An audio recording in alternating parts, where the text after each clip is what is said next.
Dorothy and the Wizard of Oz, Part 3. As you can probably see, this isn't my normal comment that I put on here to nest these videos, but yesterday this person commented on my Wizard of Oz video. This person's trying to evacuate their family from Gaza and has a fundraiser linked to their profile.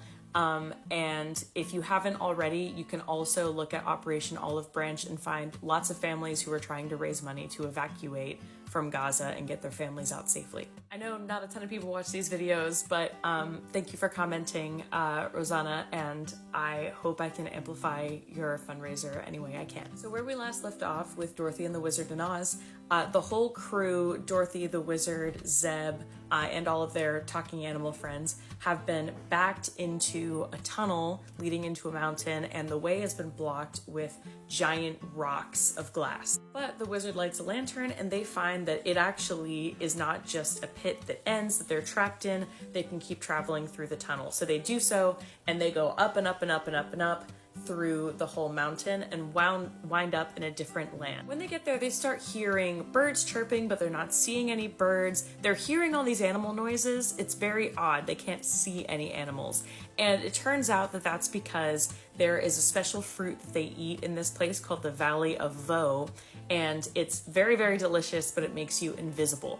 They end up stumbling upon a cottage and having dinner with a family of invisible people. And while the 9 little pigs did partake of this damas fruit before they knew what it was, and they are invisible, everyone else decides to abstain from it, even though it smells really good. But the family tells them that this means they will be susceptible to the invisible bear. Apparently that's a really big problem in the Valley of Voe, these invisible bears, and it turns out that is an issue. So they start to attack them, and the very nice people in this cottage show them a special plant that they can rub on the bottoms of their feet that allows them to walk on water. This could be a biblical allusion, I'm not sure. Now, for a few reasons, and I'll continue to expand on these later, I'm starting to think that the wizard in this book, who would represent sort of the president in general in the past Wizard of Oz books, I think in this one he's specifically representing the current US president at the time this was released, Teddy Roosevelt. And my reasoning for that is that while the wizard was portrayed as a pretty weak man in the Wizard of Oz, in this he seems to start things out with trickery and then resort to force. So when he fought that sorcerer, once the magic tricks failed and he was going to die, he put all of his knives together, made a big sword, which seems like Teddy Roosevelt's big stick diplomacy, and literally chopped his, I guess, opponent in half. Now, I think these invisible bears might be representing the people who said Teddy Roosevelt wasn't as staunch of an environmentalist as he claimed to be. They claimed he didn't care quite as much as he said he did. And this would ring true here because Teddy Roosevelt, or the wizard, sorry, uses his sword, the big stick, to stab and kill one of the bears, making them visible again.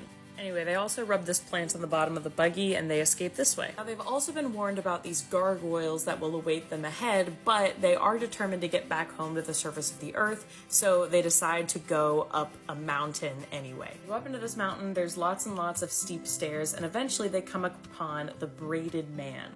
The Braided Man is nightmare fuel for sure. He is a man who also came from the surface of the earth and has been sort of trapped here ever since, and he's been sort of uselessly making all of these different goods. He makes assorted flutters for flags, meaning something that can help flags to flutter on a day without wind, and bunting, and a superior grade of rustles for ladies' silk gown. He tries to get them to buy some of the goods, but ultimately they don't really have any money. They're just trying to get home. They don't know what they would do with it. And he ends up saying that all he really wants is a blue ribbon for his braids because he has every other color but not blue.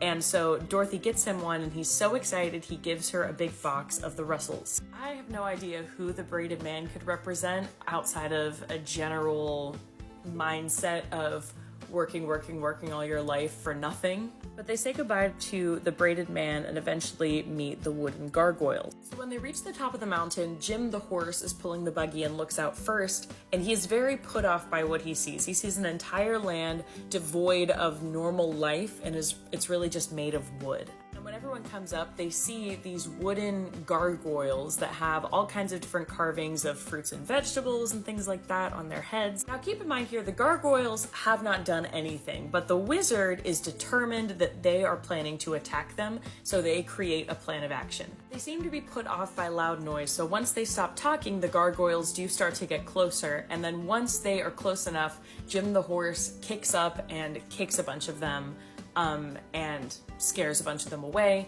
but now they are fighting and they are going to be attacking.